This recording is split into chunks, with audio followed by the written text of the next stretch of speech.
Hello and welcome to the Spiraling Higher podcast, hosted by me, Sam, mindset and manifestation coach. And me, Gina, your biz and mindset coach. We're here to support you on your spiritual journey by bringing you intimate and raw conversations about healing, manifestation, consciousness, and spirituality. We hope this podcast makes you feel less alone as you become aware of your patterns and limiting beliefs to up-level your life, manifest like a boss, and together, spiral higher.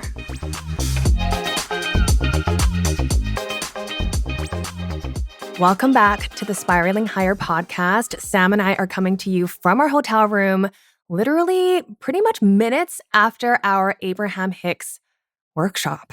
So crazy. So crazy. I was in instant tears when she came on. I was remember. Just sobbing. And it was just this overwhelming sense of honesty, gratitude, and just deep appreciation. Because these beings I have been listening to for almost 20 years, and just see it, I don't know, I just felt like so in the presence of this, like I said, this presence of this being that has just helped me spiral out of so many different states. They've been there for you through so many stages of our life. And I think about how many times Abraham has really connected us. So many of our earlier conversations, we would just send each other videos and be like, oh my God, listen to this part. It hit so much.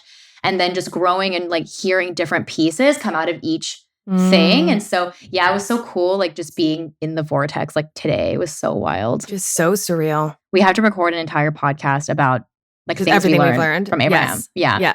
But today we actually have something even more exciting than that. We're currently sitting here with my personal business coach, Melissa Ruiz, who is a soulful business coaching powerhouse. She mentors mystical offbeat entrepreneurs to start and scale their business through a spiritually universal lens. She's been featured in Forbes, Life and Style, and on Good Morning America.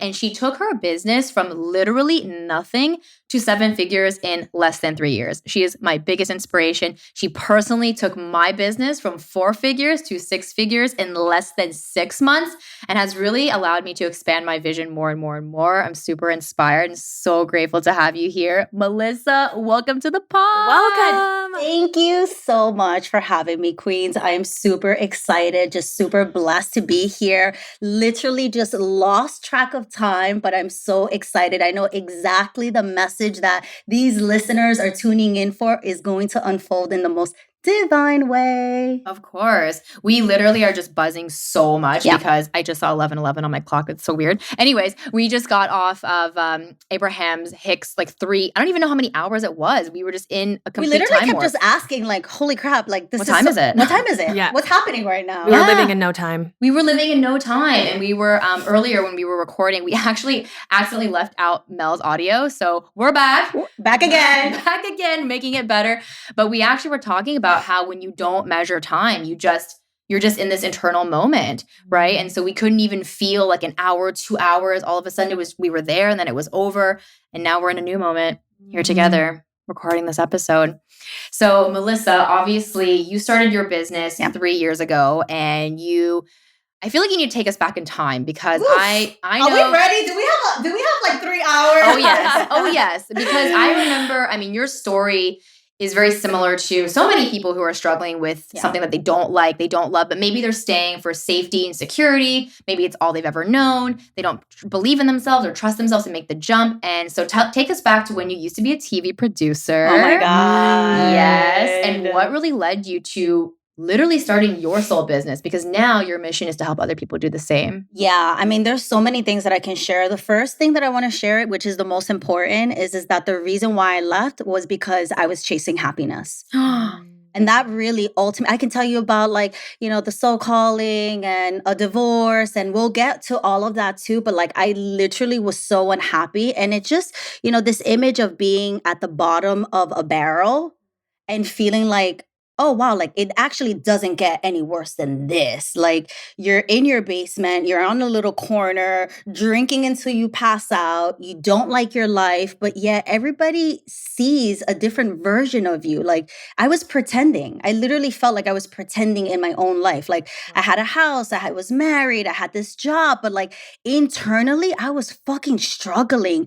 And if I had to tune into that energy, that old Melissa that was there, I didn't know why. And I think it's important for me to share this message because so often we feel the discord and we don't know why. And we spend so much time trying to figure it out. We spend so much time with a person that we're not supposed to be in because we're trying to figure it out. We stay so long in this fucking job because we're trying to figure it out. And it's like, I was so tired of figuring it out that I literally got on my knees and I surrendered. Like, I remember that moment like it was yesterday. I was like, okay, God, it's your will, not mine, because I have literally gotten myself to this point and it's just not working. And so that was a really pivotal moment. And that was honestly a big part of my awakening. What was wrong? What was so wrong?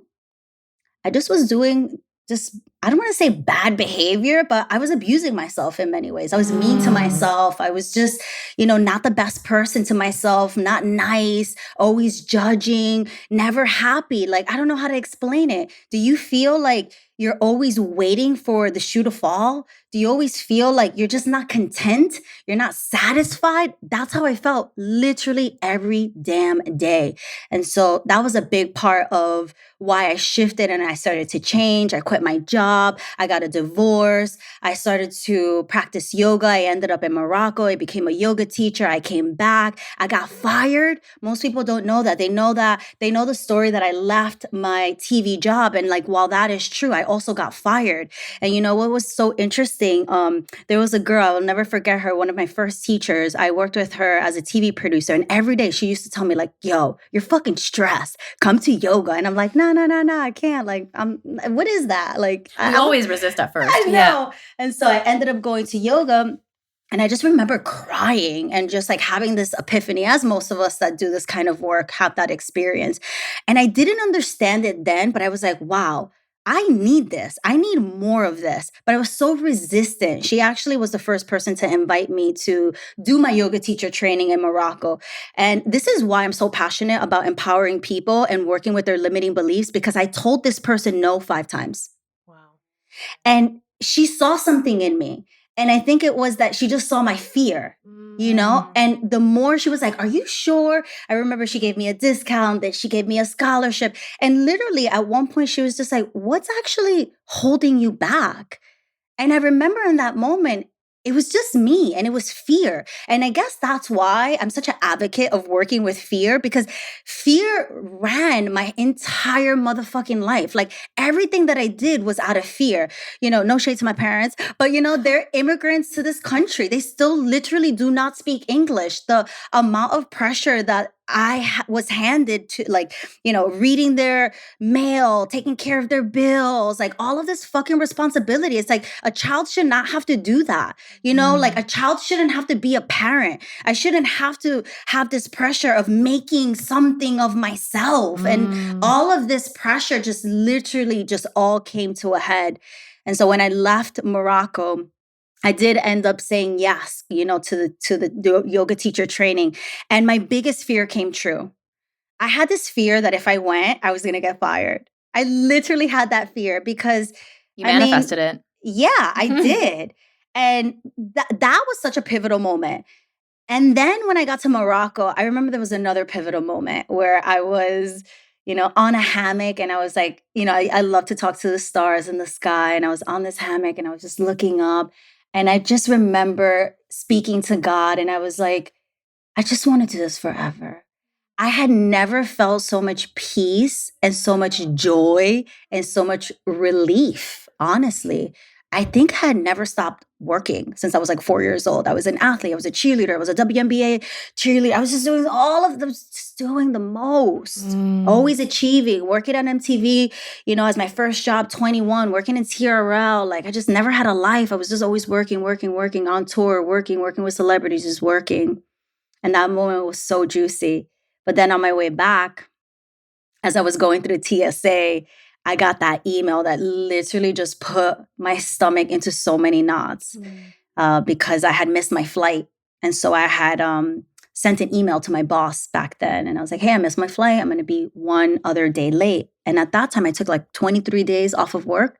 They don't like that stuff. Too much. So one other day was the thing that just like broke the camel's back. And I got that email where it basically said, we don't need you. Thank you for your services. And it was in that moment that I was like, nobody is ever going to fucking fire me again. I don't care what I do, but I'm never going to work for anybody.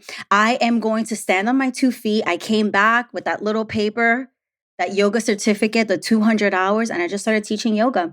And I didn't care. And I think that's the part that trips people up so much, because we're so trained to figure out what is the next thing that I have to do. How am I going to make it work? But I had surrendered already. I was just like, it just doesn't get any worse than this. Like, it only goes up. We're only spiraling up. Yes. Absolutely. I think the thread that I'm noticing in your story, and what an amazing share, right? To go from that to now where you are as a 7-figure entrepreneur. But what I'm seeing is that every single time you experienced pain, that was what actually precedes your expansion.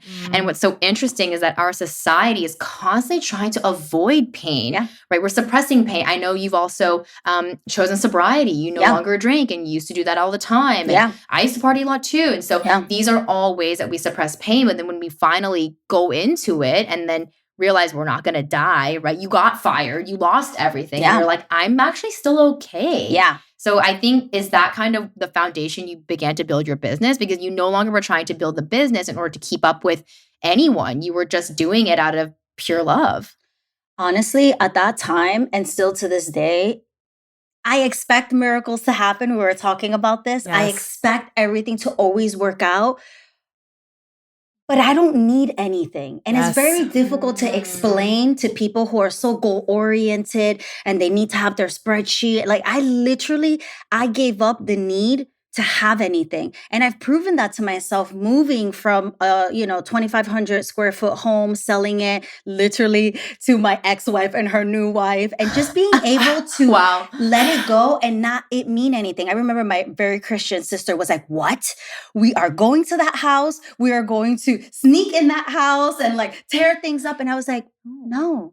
Like, it's so interesting. I just gave up any need to fight or to make myself right or to wrong anybody. I started to take radical responsibility for myself and I had to have this conversation with myself, like, okay, girl, like, what the fuck was your part in this? Because you had a part. Yes. And I think so often we don't look that way because it's so easy for us to point the fingers. It's so easy for us to be like, I was poor and this is why I'm poor. No, don't use that as an excuse. I was too. My sister is literally the first person to graduate college as a master's in social work. I'm the second. My sister's the third. Somebody has to break that. And so don't settle. And I think, that actually is one of my biggest pet peeves. Like, when people come up with excuses, I'm like, why?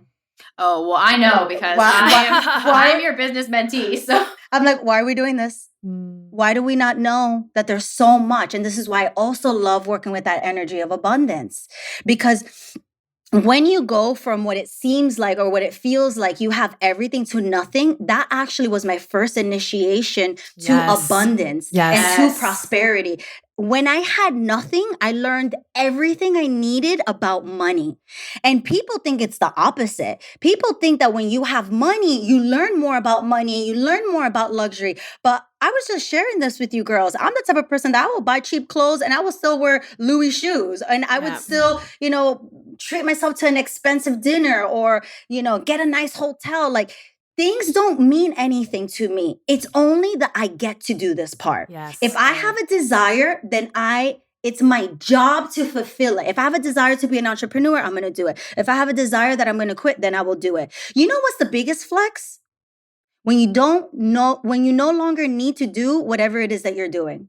If my business burned to the ground right now, I'll be so fine.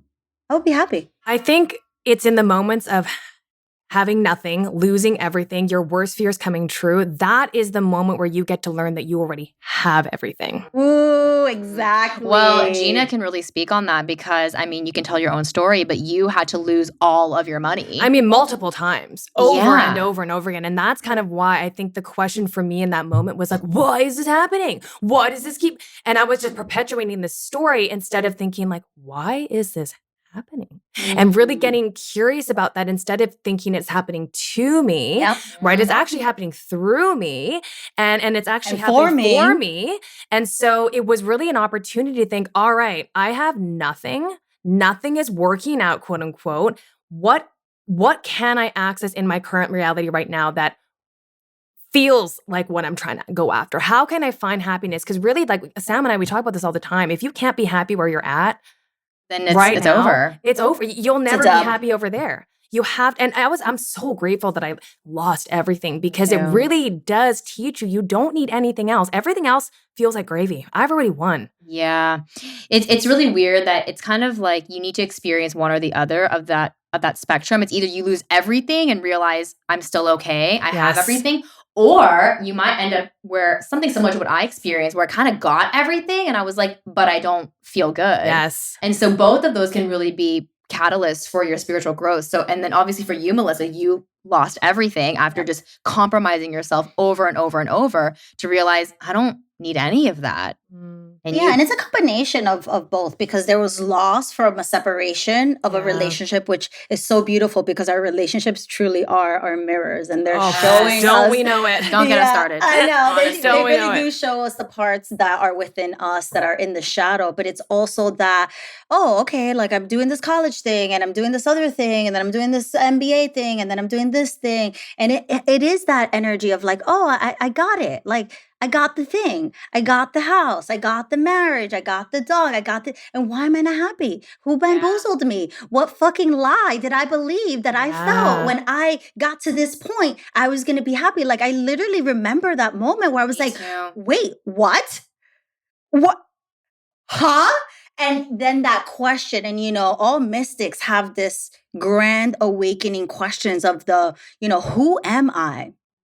Like, who am I really, right? Like, who am I when I'm not playing the role of X, Y, and Z? And you see, this is another thing that really happened, and it came in really strong, was that I got this download, right? This epiphany to stop playing roles, to stop playing the role even as a daughter.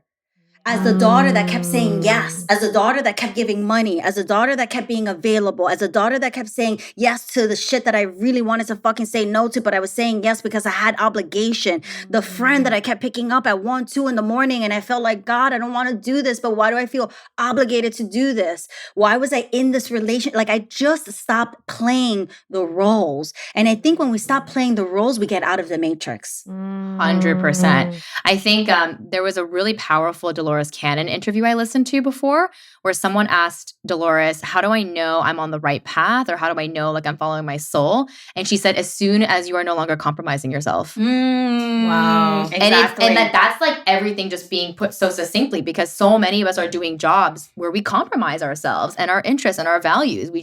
Or we're in relationships where we compromise ourselves, not being our true self in the relationship. But the thing is that we don't know who the true self is. And that's the problem. That's the biggest, that's the question that we really have to start to ask ourselves. If we're listening and tuning into this, right? And you're like, okay, I like this, everything that everybody's saying sounds good, but how does this relate to me? Well, just ask yourself, are you happy in your current reality right now? And if not, hit the restart button. Like, literally, I just think of that like red button from Staples, and just like literally hit the restart button and rebuild your life in the way that you want. Nobody is holding you back. There isn't some system that wants you to fail. Stop believing that it has to be a certain way just because your parents did it that way or your friends did it that way. We are so afraid to change. We're so afraid. I mean, we were talking about this at the Abraham Hicks. Somebody said something about, this fear of, we care so deeply about what other people think. And that was ingrained in me at a very early age. I came out as gay when I was literally a child. I was like 14 years old. And I still remember like my parents telling me like, okay, this person can't pick you up in front of the house. Like, what would people say? Like, she literally would, what would people say? And I'm like, I don't know, like, I'm gay. And she's like, yeah, no, they got to pick you up like up the block on the corner. Right. So I always grew up with that. Like, oh, I can't be myself. Yes. Oh, I have to hide this. And that's just one example. I think we all have things like that. We all do. I mean, I'm a mom of a 7-year-old. And I mean, even me as being as much of a conscious parent as I want to be, like even I have an idea of what I want her to be, right? I want her to be spiritual. I want her to believe in law of attraction. And so anytime she's not following this model of what I want for her life, it goes against what I want for her. And I have to remember to get out of the way. She has to go through her own journey. And, going back to the whole, when we're children and we kind of follow these roles, I really thought of like this script, right? You were born and it's like, here's a script. This is your character. Read the lines and don't go off script. But then when we get into adulthood, we forget that we get to now write our own script. We get to tell our story. Like now we get to write it and someone's just giving me blank pages with a pen. I'm like, me? Like I have to write it right now? But I was this person before in the last movie. Like I was this, and we get to choose again. And again. And again and again. And again and again. As you're learning who you are. Because, when I started waking up to who am I, because I have a very similar story to you, Melissa, where I really didn't get to be me. I didn't get to be who I truly am. I just learned how to be for everybody else. And so when I started to understand and unfold and unpack all of this, there was a level of even shame that I didn't know who I was. Yeah. And then it was kind of like, but how do I figure that out? And you almost have to kind of like court yourself and date yourself and get to know, and you get to think, okay, no, that's not me. And then this is me. And that can also change as you grow and you evolve. And so it's just been this really beautiful journey of just, again, even letting go of that attachment of who I think I'm supposed to be. Right? Yeah. I think people are just really trained to not trust and feel safe being themselves. Yes. Of course. And that's why your business, Melissa, is so powerful, because you're really seeing people for who they are and extracting their gifts and saying, you can build a business being you. Yes. And everyone's like, really? What? I Are can? you sure? Yeah. Give me the strategy. Exactly. You are the strategy. Yes. You are the guru. I mean, I remember, so I met Melissa in January. And so, which is Babe, so much has changed. I mean, so much we've has had changed. to have known each other for other lifetimes. Oh, obviously. 100%. You were definitely my BFF in another lifetime. Obviously. And so were you, Gina. Yeah. Obviously. We're all connected. Yes. But I remember coming to you in January and saying, okay, I think I might want to do this thing. Like I had a lot of conviction, but I just didn't really know. I was like, I had such a limiting belief that you can't actually create a business doing what you want. Right. Because I think most people are thinking that they need to create a business that will serve the most amount of people. Like, okay, what are other people going to want? Right. And you're really going at it the opposite way. You're like, no, What do you want? Exactly. What do you create want your first? business. Exactly. Yeah. And then they come. They magnetize to you. And that was such a paradigm shift for me, because I thought, what do I need to do in order to get these people to invest in my business? And you're like, no.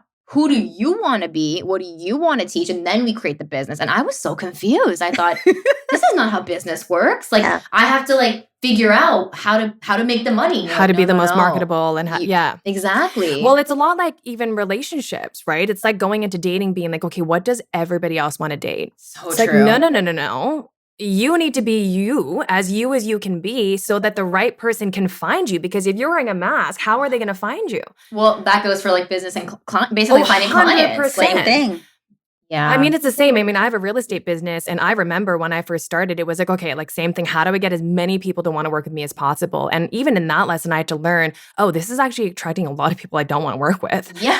Oh my God, I don't even want this. And so then it really became, what do I want to do? And then once I just focused on what I want to do and what I want to offer and how I want to work, then all of my clients are ideal clients now. I think it's so simple, and yet it's so difficult to digest, right? It's hard to believe. You just said it. What do I want to do? Yes. And it's not our fault, humans. It's not our fault that nobody has taught us that we get to choose and that we get to pick. And that is the thing. That is a lot of the new earth energy that's being anchored into this planet right now, that we get to choose, that we get to choose the partners, that we get to choose the business, we get to choose the soulmate clients. We get to choose. Nobody's putting us in this box anymore where it's like, here are the 5 categories for your bachelor degree. Right. Yeah. And then you do it. And then you're like, fuck, now I'm stuck in this thing that I don't want to do. We're allowed to change our minds. Did we get that? We're not supposed to stay the same. I always tell my wife, the bitch you met last year, she's dead. She's gone. Last week he's dead. I keep killing her. I am just reinventing myself over and over.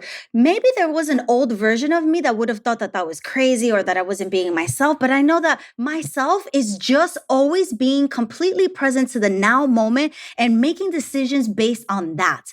Making decisions based on more awareness, more clarity, and nothing else. And we forget that we have that available. And that's why a lot of people are confused in their business, because old business paradigm teaches you, you got to give them what they want. What is it that they want? Give them what they want. But is that what you want?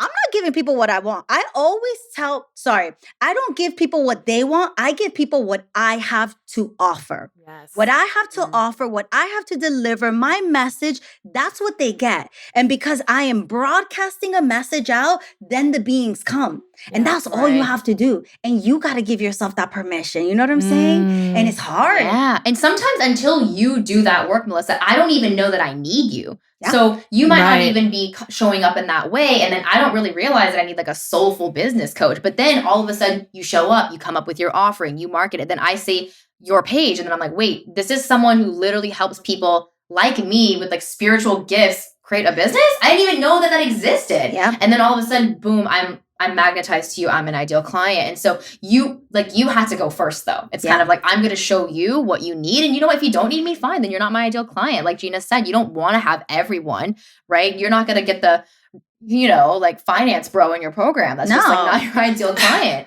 So you had to really go first and really show people this is who I am. We all have to go first. I was just going to say, but you have to go first too, You Sam. had to say yes. You had to. Okay, I'm just going to shower her with some love really quickly because you have been such an honestly dream client to work with, because I give you the assignment, you're like, okay, let's do it. And there's something about that just lights me the fuck up. And I remember having this conversation with you the very first time and I'm like, this is a spiritual baddie. I love her. Like, who is this fucking queen? And I knew right away that your energy was so ready to be in that mastermind. Yeah. And hands down, you could have gone into the other program, but like your energy and what you were bringing forth, I just knew that you were just going to kill it. And you did. You meet every single challenge with openness, with kindness, with compassion, with the ability to just say, what's here? And that's what we need. We need more people. You don't have to get it right.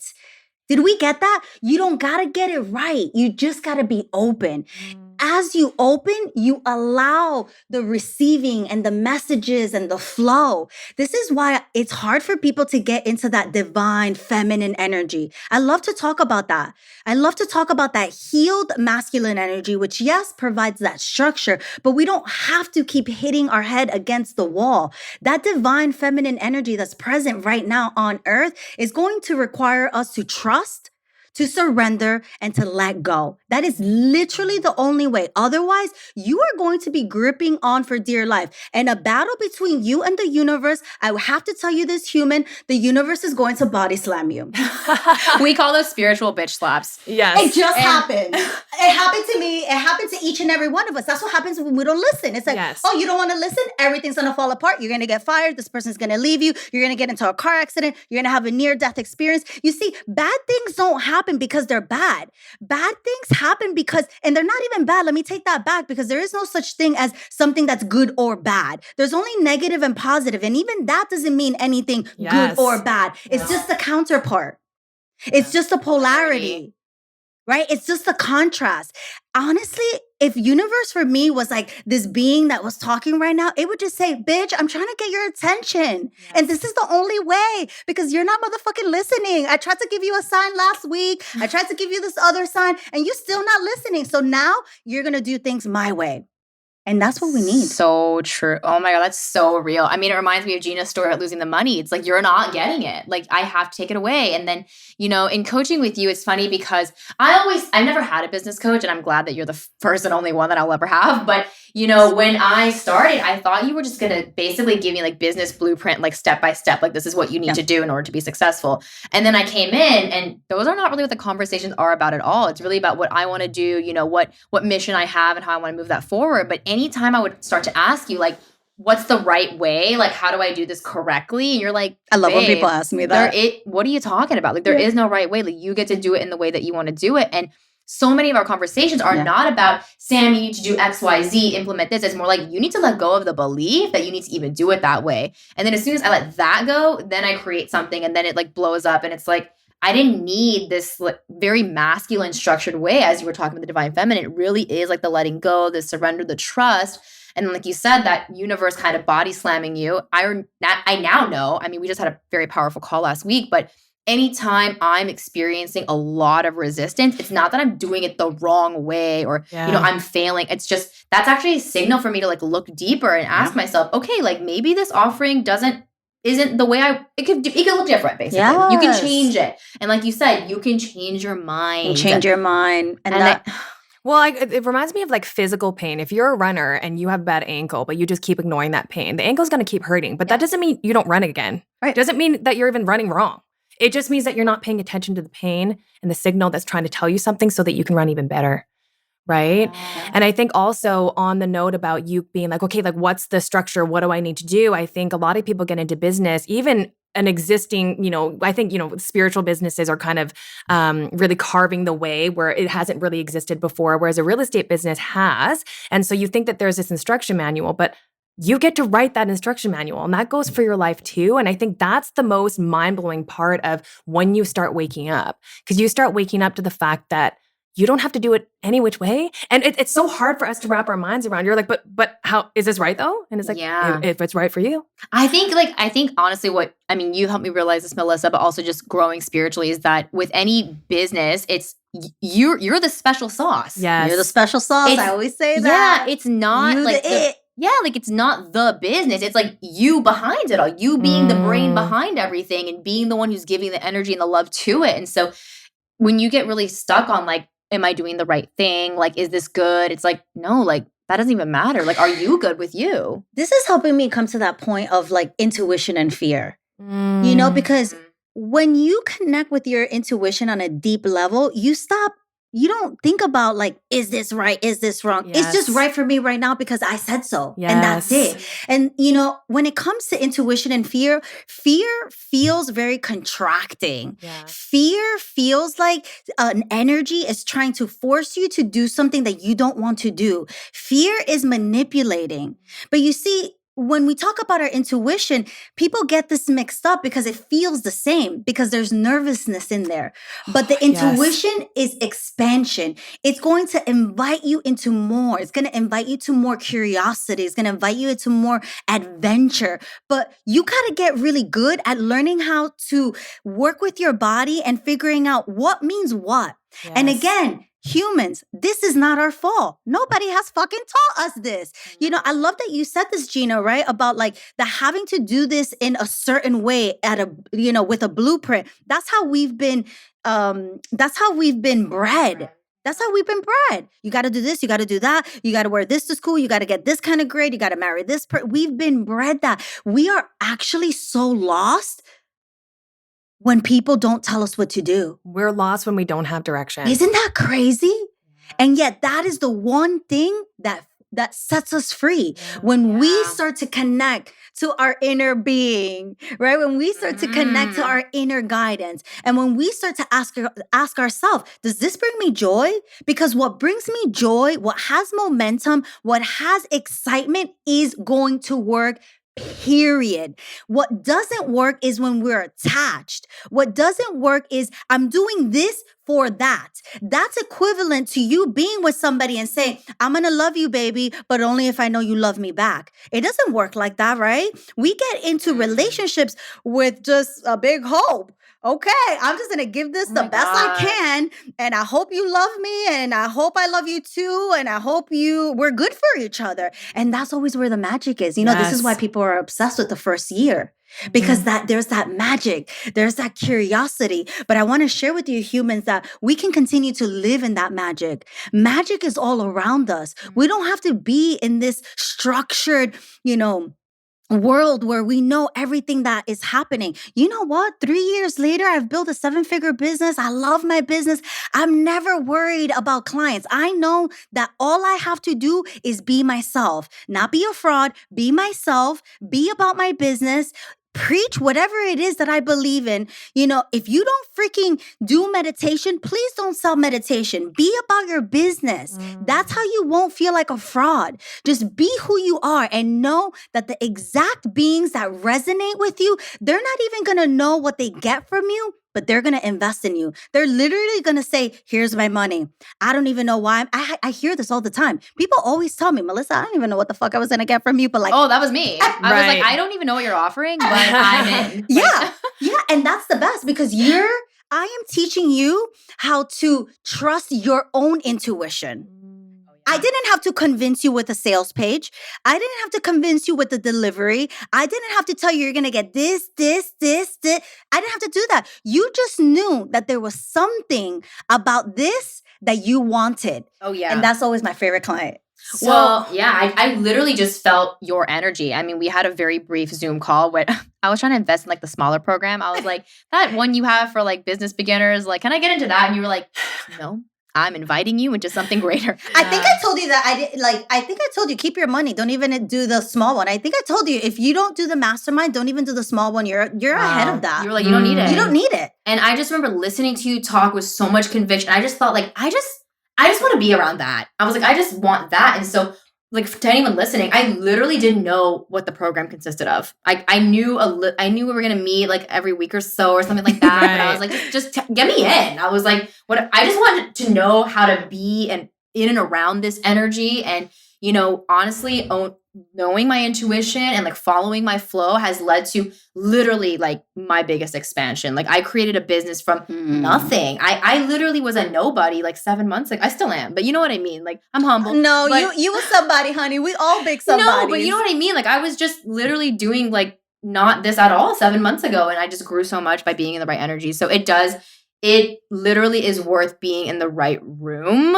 There's a lot of people right now who are probably thinking like, oh, can I afford this? I'm like, you can't afford not to, babe. Like you really, that's what I realized. I can't afford not to be in these rooms and having these conversations. And let go of the limiting belief. Let go of the belief, like, I can't do this. Like I always really anchor into either you're going to rise up to the occasion or you're going to make an excuse. And in my book, I'm not making excuses. I'd rather do something and fall flat on my face than not try at all. Actually, not trying, that's the loser part for me.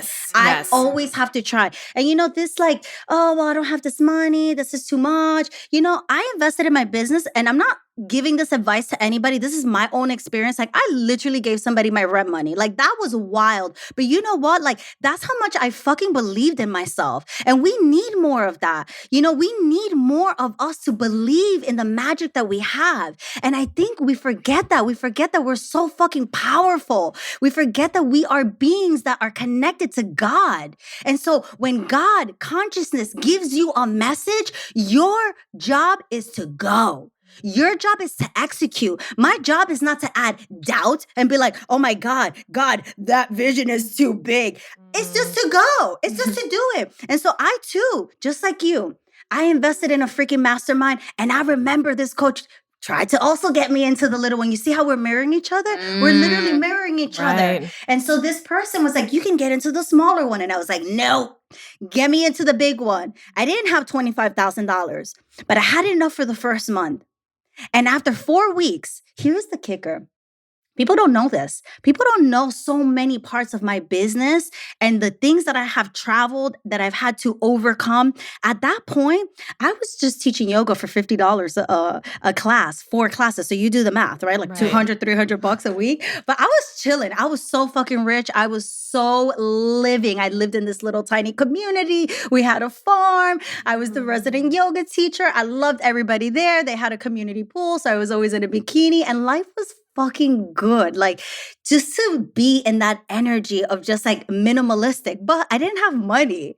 But you were still so rich. I was so rich. Literally, that's where I connected with that concept where I realized like, wait, the money in my bank account doesn't make me feel anything. No. Like I don't feel any different if I have $1 or $100,000 or thousands of dollars. Like I literally didn't feel any different. And yet when I was making 6 figures, I would feel panic when it would go up and down. Yes. Like it was like an emotional roller coaster. Yeah. And I guess because I just gave up the thought that I had a job, I was just like, yeah, whatever. You can go down, you can go up. You know what? It didn't really go down that much. And I always questioned that. I was just like, this is so weird. I'm not making that much money. How come this thing is not going down? How come I'm going to Thailand? How come I'm traveling all sorts of places? I don't really fucking have money. Like, this is so weird. Like, I'm just manifesting just different experiences. And through that holy crap, I learned so fucking much to work with money. And so when I had invested, a week later, I was supposed to go to a mastermind. And so I just told you, I gave that person all of my money. I gave them all of my money. I gave them my rent money. I literally at one point didn't even have it for the first month. And I was like, can you send me 2 invoices? I'm going to pay, this half on this invoice and the other half on the other half. So when people come to me with excuses, please don't. Like, just don't. You got to talk to another coach. Like, I will not entertain your limiting belief because I know when you really want to do something, you will fucking do it. And that is the belief that I hold for my students. And guess what? They rise to the motherfucking occasion because I'm not babying their belief that they can't do it. And so I had to go to a retreat the following week. And I remember I kept thinking, like, I can't go to this retreat. I don't have the money to get this flight. Like, the rest of the money, like I have to eat. Yeah. I literally was on survival mode. Like I quit my 6-figure job. I got a divorce. That was another $20,000 that went down the fucking drain. Actually, it was the best $20,000 that I invested in. Yeah. I didn't have to talk to that person. But like, I literally didn't have it. And so if you think and you look at me and you're saying, oh yeah, she has it. Like I didn't. I promise you, like nobody fucking gave me a goddamn dollar. Not to start my business. I never took out a loan. I never asked anybody for anything. I never asked anybody for help. I figured it out on my own. We are so smart human beings. And so I sat there and I was like, I really want to go. And all I kept doing for 3 days, because, on the 4th day I had to go, I was just, I really want to go. I got to figure out a way. How can I go? And I'm just like, that's all I entertained. Most people, they'll entertain, oh, I can't go. Oh my God, I can't. All I kept entertaining was, I got to go there. How am I going to go there? How do I make this work? Think. And I remember I was talking to my little sister. I was like, I just invested in this mastermind. I told her how much. She was like, you're fucking nuts. Because she's in finance. She was like, that is ridiculous. Make sure this is not a fraud. I'm like, no, trust me. Like, and she's like, do you know this person? I'm like, no. She's like, where'd you meet them? On the internet. Yeah. And I'm like, but I got to do this. Trust me. She's like, how do you know this is the right choice? I'm like, something in my gut just told me. I'm telling you, I got to do this. She's like, wow, I've never seen you so committed. And she said, I got points. Do you know they were the exact points to get me there and get me back? Of fucking course it was. Yeah. And my investment was fulfilled the minute I sat in that mastermind and I saw other powerful human beings, 24 years old, being a millionaire, another person, Jess Glazer at now she's at multiple millions, but at that time she was at, 300K, just like all these people. And I was just sitting there and I never once got jealous. I never once compared myself. I was just sitting there and I was like, I want to be around you. I like this energy. Yeah. Let's collab. Let's be friends. It was so much inspiration, And so anyways, long story short, if you really want to do something, you will do it. If not, you will find an excuse. And I just didn't want to look for an excuse. Man, Wow. mic drop. You guys have to realize listening, this was only 3 years ago. Like Melissa literally had no money 3 years ago. Yeah. And speaking of no money, Gina 3 years ago was in debt. Yeah. And she has a $500,000 real estate business. Yeah. So, there's 3 women here who 3 years ago had literally Different lives. nothing. Yeah. And we literally manifested. We turned a thought into a thing. And so what would you say to someone who, obviously you've told them rise to the occasion or they'll find an excuse, but someone who does have a lot of conviction, they do want to create a soul business. Like, where do they start? What has to happen before they can alchemize all of this fear and really move into the version of themselves that's going to manifest all this abundance? Honestly, I think, there's a version of me that would have said, invest in somebody and get in the energy. But, I'm going to change that tune and say, just work on yourself. I think, again, another story that, a lot of people don't know about me is that before I started a coaching business, I was doing this bikini thing, this broke bikini thing, but soul rich for a year. And I learned so much about myself. I learned so much. I cried so many days and, day after day after day after day, working with my inner children, working with fear, working with all of these things that come up when you feel like you have nothing. And so that honestly would be my biggest recommendation is to do the internal work. You don't even have to hire somebody. Most of the things that I've learned, I've taught it to myself. How? I have no fucking clue. When we're connected to source will show you. I just would get intuitive hits on, okay, now is a good time to close your eyes and just go inward and see, where is this resistance coming from? Where is this trauma coming from? Why do you feel like you want to cry, but nothing's happening? Nobody's here. What is this abandonment that you have? What What is this loneliness that you have? What is this anger that you have? What is this? And stop trying to, entertain yourself. I stopped doing that. And I think that's what most people do. We entertain ourselves with weed. We entertain ourselves with drugs. We entertain ourselves with partners, with sex. I stopped entertaining myself. And I just started to literally make love to my own self. And I started to ask myself, what do you like? What do you want? What do you want out of life? Honestly, I often talk about my awakening as like a near-death experience because I literally just became a different being. Like I just felt like I got a new chance. And I also did get into a car accident, which something really freaky happened where I did have an outer body experience where I thought I was dead and I ended up talking to a pastor. It was just like this whole moment that happened where I came back. And between that and the situation with my divorce and, the job and all of this stuff, I feel like I've been being initiated over and over and over. Also being visited by galactical beings when I sleep and being upgraded and all of this stuff that I feel like a new being. I feel like I just gotta be this version of myself now. You know what I'm saying? Like I owe it to myself to be myself. Yes. And it doesn't matter if it pisses off my mom. It doesn't matter if it pisses off my partner. Like I have to be the best version that I can. And you know what? I don't always fucking get it right. I get it wrong a lot. And that's okay too. Because I'm here for the motherfucking adventure. Well, that's all part of being you is making mistakes. Being you is not actually never making mistakes and being perfect, I love this conversation because I love how you said that you have to get to know yourself first. I always say that no business problem is not a personal problem. So true. Every time someone on my team is like, oh, I'm nervous to do this consult, or that's not because you're not skilled enough in the job. There is a belief or a narrative that you have to heal before we can get to the point. Like, why are you even so worried about disappointing somebody anyway? There we go. Like, That's why? it. Why are you so worried about disappointing me or the client? Or who cares if the client doesn't want to work with you? What are you making that mean about yourself? Yeah. And so I want to ask you though, because as you get to know yourself and you're kind of stumbling through, what do I like? What do I not like? And you're now developing this level of self-trust and intuition. I'm curious to know, how can you tell the difference between your intuition and ego? Because I feel like sometimes your ego gets so wrapped up in this, like, oh my gosh, this is what we're going to do. And then you get attached to that. So then you might be someone that does invest in all these programs, but you're like, maybe not ready, or maybe you're doing it for the wrong reasons because you're like, this is what I have to do. This is my calling. I got to go for it. Whereas sometimes our intuition might tell us, don't do it. Don't do that. But then you're like, wait, is this a limiting belief? So there's kind of a lot of confusion, I think. There is. So I would love to hear your thoughts on that. Honestly, this is the same thing that I had explained with fear and intuition, but I'm just going to keep this really short because it's actually really easy. Your ego is going to force you and feel like you have to do it.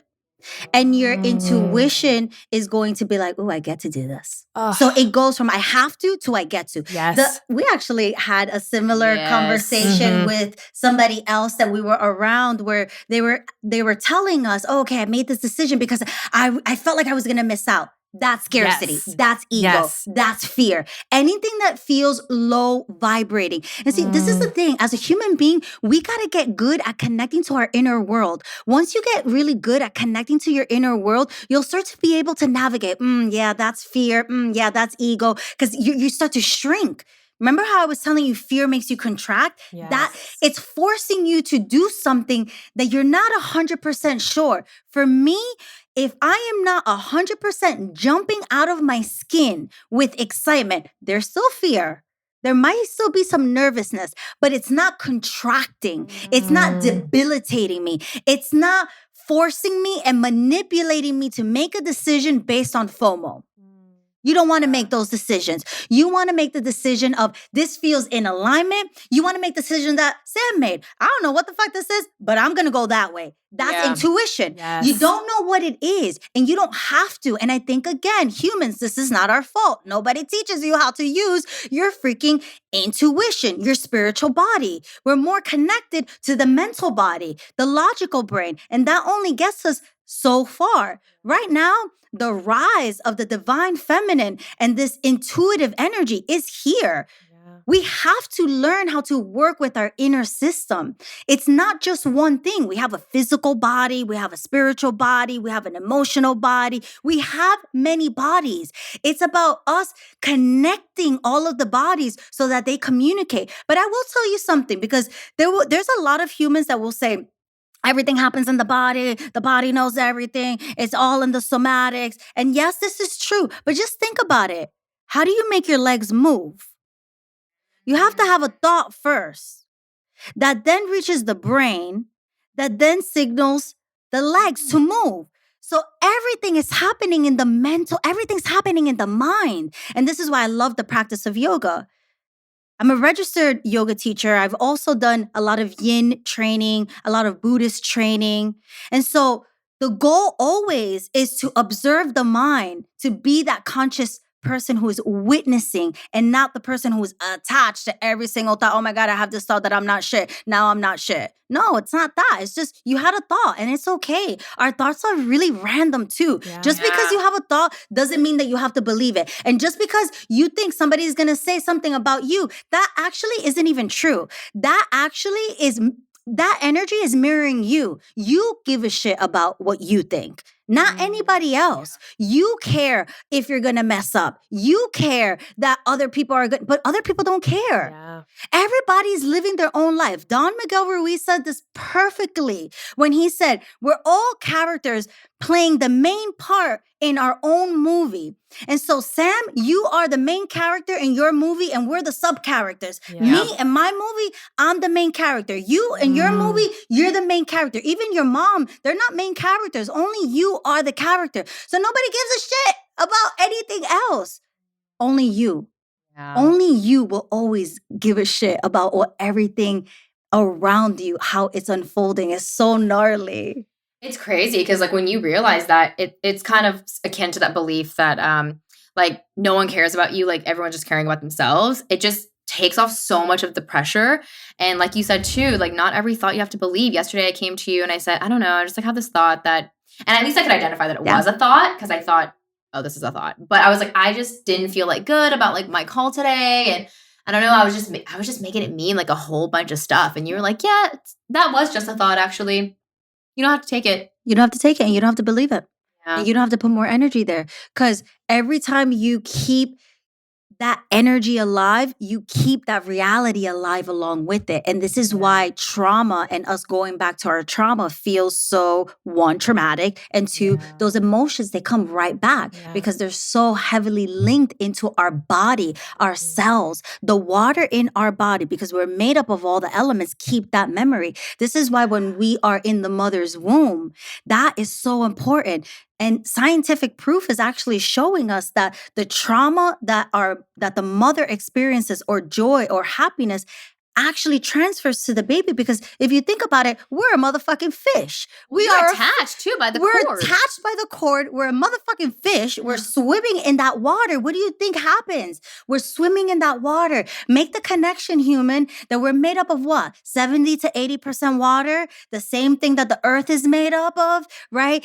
The water holds memory. They've also done scientific proof on this, where they've done negative affirmations and how it crystallizes, and they've done positive affirmations in the way it just crystallizes so beautiful. It's the same thing. You know, who's crystallizing us? Yeah. Us. It's us. And before us was the mom. And before her mom, their other mom, and the other mom, and the other mom, and the other mom, because we've been swimming in the waters. And so it's important that we move our body, that we start to circulate all of that energy. You know what I'm saying? It's really important. Yeah. You know, it's crazy because like when I started yoga maybe 6-7 years ago, I told Gina about this last night, but everyone starts yoga, at least in the Western world, thinking it's like a physical practice. Yeah. Like, oh, I'm just going to get more flexible. Because I said, Gina, we should do yoga. And you're like, I'm not flexible. And I was like, babe, yoga is not about flexibility. But we come into it thinking it's this physical practice when it really is about just connecting the mind and the body together. Like Joe Dispenza would call it, it's like mind-heart coherence. And like, yeah, just like healing how the body feels, not like changing the shape of your body. Like yoga doesn't give a fuck like what your body looks like. It's just one part, and it's the part that we glorize here in this kind of country, but The practice of yoga is really bringing forth the yamas and the niyamas, which is basically translated as the ethical precepts.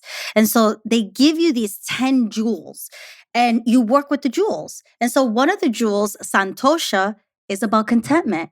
And that's exactly what Abraham Hicks spoke about. It's on the ladder of the emotional scale. It's about, can you be content? And see, people get this fucked up because they feel like, oh, well, if I'm content, then that means I don't want anything more, or that nothing more is available, or that I don't have a goal. It doesn't mean that. Contentment means satisfaction. Contentment means you're content with this moment and you don't want to change it. It is good just as it is. It's not even good. It's great. It's perfect. And so you learn how to work with these practices like ahimsa. And this is why it's so important. And Abraham really touched on something that really touched my heart, because it was about, they were bringing forth this energy of love. And I've always said this, that, this is the practice of non-harming. This is the practice of ahimsa.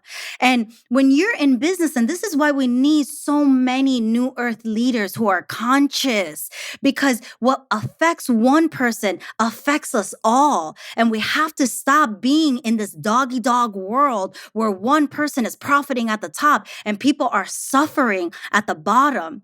We can now create this new paradigm where people just like us, 3 years ago, we were completely different beings. But now doing the work and connecting with ourselves has aligned us to just what a beautiful fucking manifestation it is to just be in this moment with y'all, to just fly and we're all married. I was just talking about that. Like, yo, look at us. Look at us, women. Look at us go. Look at us go. We're married and we also still have time for our relationship and our personal life, for us to have girl time and also for us to work on our spiritual development. How beautiful, without feeling guilty, without feeling like, oh my God, I have to tell this person a lie. If you're still telling people lies, then you're still in the matrix, because you're still playing a role where you think that you're going to hurt their feelings. And so you're still not being your truest self. Did you get that? I did. If you still feel like you have to do those little white lies, then you still cannot be yourself with your partner. That's crazy. That's crazy. If you're telling a lie in any area of your life, then you're not being your true self. Yeah. And so that's a commitment. I committed to myself. You know what? I'm not going to lie. Not that I was ever a big liar, but you do those little white lies because you don't want to hurt people's feelings. That's what you were trained to do. That's what you were trained to do. But now I'm like, I'm just going to be radically honest. I'm just going to be honest. I'm just going to be honest about how I feel. I'm going to be honest that I don't really want to do this. I'm not going to say, yeah. I'm going to be honest that I do want to go to Abraham Hicks. Right. I'm going to be honest, because you know what? When people feel into our hearts and when we explain what it is that we want, I mean, come on. Of course, you're going to want to support the other person. And if they don't, get out. I have this no nonsense kind of approach. And this is why people either love me or they hate me, because I just do not entertain the BS. If you're not with the message, if you're not with what we're doing in the energy, then get out. If you have limiting beliefs, and this is important, humans, because you will be around people who don't nourish your belief, who don't nourish your dream. Maybe it's your partner. Maybe it's your mom. Maybe it's your friend. Maybe it's somebody who just doesn't freaking support you. Get them out. They don't need to be around you. I don't need to be around naysayers. I need to be in the energy of people who are like, yes, bitch, what? You want to be an 8-figure business? Let's go. Me too. Oh my God, you expanded my mind. That is what continues to expand the world, right? It's not people being like, oh, judgy. Oh, look at her. Look at what she thinks. Because you're still playing in that old earth energy. There's nothing to compete. There's no competition. We're all in this together. And again, just circling it back to the yoga practice. That's what we learn in yoga and in that philosophy. It is a philosophy. It's a way of being. And it's different. And it's so interesting because the philosophy is in a lot of religion too. And it's in the Vedas. It's in old scriptures. Everybody is telling you the same thing. Don't believe your thoughts. You're more than just your body. Be motherfucking kind. Be satisfied. Be content with this present moment. Don't do harm. It's even in the freaking 10 commandments. Yeah. You know, like all the same. everybody is saying the same thing. It's about us connecting to us. It's about us not judging other people. Can you imagine if we were all in business in this way through the love energy? And that's what Abraham Hicks said that really just touched my heart, right? That we can be in business through the energy of love. That is the frequency that I hold for all of our students. You don't have to be salesy. You don't have to be tricky. You just do you, boo. You just do you. That's it. And because you are enough. Like that's some new earth energy, because really new earth energy is saying you can do it like you. Yeah. And old earth energy is be someone else to get results. Do it like them. And be better than someone else. Do it like them. Yeah. Compete with them. See how they do it. Find out how they do it. Hire those people. Get them to do it the way they do it for them. But for you, hell no. You're here to create something new. Why the fuck would you ever want to create anything else? Like, why would I ever want to create something that you create? That's so weird. Well, it's so crazy too, because like the most successful businesses are the ones that literally pave their own path. Like they're literally doing something you've never seen before. Like Apple was like just such a classic example. They were just, everyone was like, why are they doing that? Like, why are they putting all this money into like branding and like marketing? Where's the keyboard? Yeah, I love right. when they took out the keyboard. They were like, what are they doing? They were like, like, just a screen. What? It's like you gotta go first. And I know that. You know, whoever was behind that, I know Steve Jobs obviously wasn't alone, but, you know, he was like, no, like, this is what I'm doing. This feels good for me. This is what's happening. And then everyone just getting behind it. I mean, like Tesla, I know, like, you know, people are weird about Elon Musk and all the weird things he does, but, you know, he was like, no, like, I'm going to do something totally different. You've never seen a car like this before. And now it's like, you know, an extremely high valued company. I mean, your business now, it's like, I didn't see a business coach helping what they call soulpreneurs, like bring their mission to life and create money and abundance for themselves and help serve their mission. I'm like, and you know, that was a new thing, especially 3 years ago. Literally, people thought I was nuts. Yeah. Like literally, even my own teachers, they were like, what are you doing? Because I think there is also this old earth energy that if you're spiritual, you have to do everything for free. And I was like, absolutely not. I'm going to be the person, just like people did in the fitness industry where they became this like mobile, whatever, like on the online industry. I'm going to do that with, I don't want to say spirituality, but with people who are conscious. Because the thing is that we feel like we're not supposed to charge. And that's so terrible. It's so bad. If you don't want to charge because you want to have a free offer, like that's completely fine. But the fact that there's one specific industry that feels like they should be in service and that they should be providing a service for free is just wrong. And then the fact that we take on that burden as truth. And now we feel like, well, you know, I'm teaching people manifestation. Like, how can I ever charge them? I'm teaching people, you know, how to attract the abundance. How can I ever charge it? What do you mean? You're teaching people the most important thing in life. You're teaching them how to expand their reality. Like, that is so beautiful. But there is that energy around yoga teachers, around mystics, that we all of a sudden have access to something that everybody should have for free. Nah. Are you kidding me? No way. If I want it to be for free, it will be. And if I want to open up a nonprofit, it will be. Should the work and the service have a service component? Absolutely. I have yoga that is free every single week, but that's something that I desire to do because I do hold that belief of service. But there are other things that I charge. I charge people and it's not cheap. And it's not what's affordable. It's what's good for me because I'm the one that's running it. Here's the thing. Nobody will tell you this, but try being in business and doing things at a low, cheap price just to make it affordable for people and then see how you feel. Because I did that. I literally my first offer was $350 and I helped these beautiful beings. Oh my God, I love them so much. They were literally the inspiration for Unleash and Unveil Your Soul Business, which is now in its 8th round. It's so mind-blowing. I just love this beautiful offering. And you know what? When I was there at that point, I didn't really like them. And it wasn't them. It wasn't the people that was the problem. I didn't really like myself because I disobeyed my own inner knowing. I knew halfway through, I was just like, damn, why do I feel so bad doing this? This is so weird. I love doing this. I love talking about this. I love teaching yoga. I love meditating with people. But the thing is that I was overextending myself and I was dipping back into the people pleasing. I was dipping back into that old version of me that I had left. And from there, I went from 350 to 2,000. I literally told my being, I was like, bitch, we're never going to do that again. That was just a test run. Forgive me. I literally was like, forgive me. I didn't know. I didn't know that it can feel that bad and people don't talk about that. And so when I see people in businesses and they're like falling apart and they're like, I'm overworked. Who's overworking you? You don't have a boss. Who's overworking you? Oh, that's your ego that's overworking you.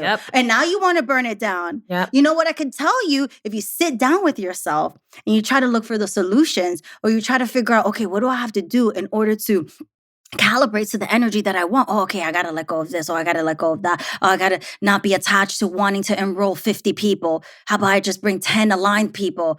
How about I have to raise my price and just anchor into that number and that's it and not give a shit about what other people are going to say? I've consistently have raised my price every single time I have my offers and that blows people's mind. They're like, what? What do you mean? Yeah. Who told you to do that? My inner being, myself. Because I have more information. I do things like this. I go to different countries. I do more trainings in Peru. I sit with my teachers. You get all of that. And when you hear somebody talk, you could tell, oh, okay, this person, like, they know a couple of things. And so you keep doing the work and you keep passing it through. You keep passing it through. You know, we're going to all get to a place where these numbers are not going to mean as much as they do right now. 8 figures, 9 figures, 15 figures, all the billions, all the trillions. It's not going to matter anymore because we're going to be able to manifest fucking anything and everything. You know what I'm saying? This is less of like the judgment that people have. Okay, now examine what do you think about the person that has money? Because that's an area of growth for you. Well, yeah. Well, it brings me back to the whole like spiritual people not being able to have money. That only exists because there is an underlying hidden belief that like having money is bad. So, there like, you go. If you're spiritual, you can't have it. But like money's fucking neutral. So like, what does that have to do with me having it or you not having it? So nothing means anything. Nothing in this world means anything. Nothing. And this is the most difficult part, especially if you've had something happen to you that you're considering bad or traumatizing or non-favorable. We all have those moments. No, I didn't deserve to get cheated on. I didn't deserve to not have money in I didn't, whatever, all of the things, you know, God forbid, assault, you know, just think about the worst case scenarios. You don't deserve that. Nobody deserves that, but there's a place for everything. Because remember what I was telling you? Universe will body slam you. And sometimes it's just not nice. It's not the way that we want it. Universe doesn't come and tap us on the shoulder and it's like, wake up, Sam. I got some flowers for you. Like, this is not going to motivate you. It's when you see yourself, you know, wanting to pull out your hair. It's when you feel, if you talk to the most awakened beings, these mystics, they will tell you their awakening moments were just awful, terrible. You know, it was just so much trauma. Who wants that? Nobody wants that. And nobody deserves that. But we always get exactly what we need. And when we learn to alchemize and see the silver lining in everything, that is our power. Then we become the motherfucking magician. We become the magician of our life. For me, anything can happen and it's all motherfucking good. And that's crazy. That takes an incredible amount of power. What do you mean you're good? Yeah, I'm selling everything. I'm selling the BMW. Goodbye home. Goodbye all of this stuff. Literally, I'm going to have a backpack full of things, 80 square foot home in a van. And then I'm going. There's a lot of things that come up thinking about that. If I thought about that too much, I would get scared. I'll be like, what's going to happen in my business? Am I going to be able to, am I going to get Wi-Fi? I can't think like this. Just be in the moment. I want to be in the moment. Yeah. I want to think about the adventure. I want to think about the moments that I'm going to get to wake up and go hiking. I want to think about like me making love to my lover. I want to think about just being with the one consciousness and knowing that when I'm there, Abraham Hicks said it. Yeah. When I'm there, when I'm in that energy of feeling good, then everything else happens. Yes. Yeah. I mean, that's what I literally help people with because people come to manifestation trying to literally use manifestation to get what they want. So they're like, I don't have what I want. And so I'm unhappy and I want to get this thing in order to feel good. And I'm like, that's totally fine. We're going to change that. But, you're coming to me with the opposite energy of the thing that you actually desire. In order to have the thing that you desire, you'd have to feel and be like that person now. And they're like, no. They're like, just give me the stuff. Give me the 1, 2, 3. They're like, exactly. Help me manipulate the universe to get what I want so that I can be happy. And I'm like, no, we're going to actually figure out why you even need that thing. What is the unmet need? What happened in your childhood? Why are you believing it's that thing? Because everyone comes with a different thing. It's like relationship, money, house. Like these are all arbitrary. Like you just have your thing based on your upbringing. So that's fine. You're fixated on that. But then I ask them to feel good first. And we could figure out the blocks to that. And they're feeling good, and they'll be like, okay, well, I'll feel good so I can get what I want. I'm like, bitch, what you want is to feel good. Exactly. And that's exactly what Abraham said. It's like, there is nothing that you want other than to feel good. And so my work really is, it's so ironic because like I don't teach anyone how to manifest. I teach people how to feel good. The manifestation happens automatically. But that's the thing that I always tell people about money. People are always so fascinated about how I build my business. They're like, oh, tell me what you did. Nothing. I just constantly kept checking in with myself and did the things that I felt were in alignment with me. Each and every time. That's it. I didn't look around. I didn't compare myself. Everybody else was doing their thing. It's about the joy. It's about you feeling good first. When you feel good first, everything else will come. And that's honestly what I learned being on that sabbatical for a year. I just felt like anything after this is going to be great. Nothing bad can happen because I feel so good. I feel so turned on. I feel like I have happiness. And that was the goal that I wanted to find. I really just had this obsession with how do humans become happy? Because obviously, the lie that they've, sold us isn't working. And so now we're out by ourselves having to lead ourselves. We are leading ourselves. Isn't that so beautiful? Yeah. We are leading ourselves. And so I led myself to happiness. Oh, that's what happiness is. Giving yourself a break, being compassionate, working with your inner children, forgiving this person, forgiving that person, forgiving yourself. Allow, all of those things. Well, it's like, it seems so basic, but like literally the Buddha, like so many years ago, ancient teachings, I know you follow obviously a lot of Buddhist teaching. It's like, success does not lead to happiness. No. Happiness leads to success. Yeah. And like, why can't we get that? Yeah. It's because we're believing that success is something other than happiness, which is crazy. Because like, if the real success is doing what you love and being happy, you can do that right now. Yep. Well, I think it's because most of us are programmed to think when things go wrong, what do I need to do? What do I need to do to fix it? And Abraham's teaching today, pretty much with every person that came up on stage, it's not what do I need to do? It's what do I need to feel? Yeah. And when we put feelings first, I mean, think about that. That's such a backwards thing in our society to focus on feeling before doing. That doesn't make any sense, When you think about going to university, it's like, what do you want to do? It's like, no, how do you want to feel? Yeah. Right? It's not what do you need to do to be success, to have the dream life that you want. It's like, it's when you focus on the feeling of it, it does make that intuition so much easier to follow. Yes. Because intuition doesn't listen to doing, right? It doesn't. Intuition isn't it's feeling. And there was something I wrote actually in my journal that from today's session, and she said, you're either trying to affect a situation or you're trying to feel better. Yes. But the only reason why you would try to affect a situation is to feel better. Yeah. And so if you can just move into feeling better, well, then you would become impartial to changing a situation. And then you would actually release your attachment, which will help that particular outcome come into the picture, which is, it's so backwards. It is. And that's why it's not about not caring about your reality. Because some people will say, oh, this sounds so woo-woo. Like, so what am I supposed to defy logic? What am I supposed to not look at my reality and see how it is? It's not about that, because you can look at your perceived reality. But when you decide that no matter what that reality is showing you, that you're going to be happy and you're going to be content, the practice of Santosha, then you win. You literally win at life. Literally, your ego starts to die and the universe starts to be like, oh, this bitch got it. Like, she got the lesson. She got the assignment. Okay, let's start giving her some stuff because she got it. Like, anything after this is just an ad. She's not doing things just to get it. To get this. And this is why, I used to see a lot of yoga students, yoga meditation, and they're so cute. I love them so much. They used to always come to me. They're like, I've been meditating. It's not working. And I used to be like, okay, how many days have you been doing this? They're like, you told me to do it for 5 days. And so I would always do this with them. And I'm like, okay, do it for 5 more days. I want you to do it for 10 days. Meditate every single day. And I would give them this regimen. And then on the 10th day, they would come back. Melissa, it's not working. This is not happening. So then I would tell them, okay, stop doing it. Because now you're pimping out your practice. You think that you're trying to do this in order to feel and get something. And that's not, you missed the assignment. You missed it. You have to show pimping up. out your practice. You're literally pimping out the practice. This is why even for me, it happens sometimes. Like I will take a class and when it's not my teacher, I feel myself get into a mood. Oh, it's not my teacher. I'm already like, oh, it's not going to be good enough. Oh, they're not going to push me to my edge. I'm already judging. And so I sit on the mat and I'm like, let's begin again. Let's have no judgment.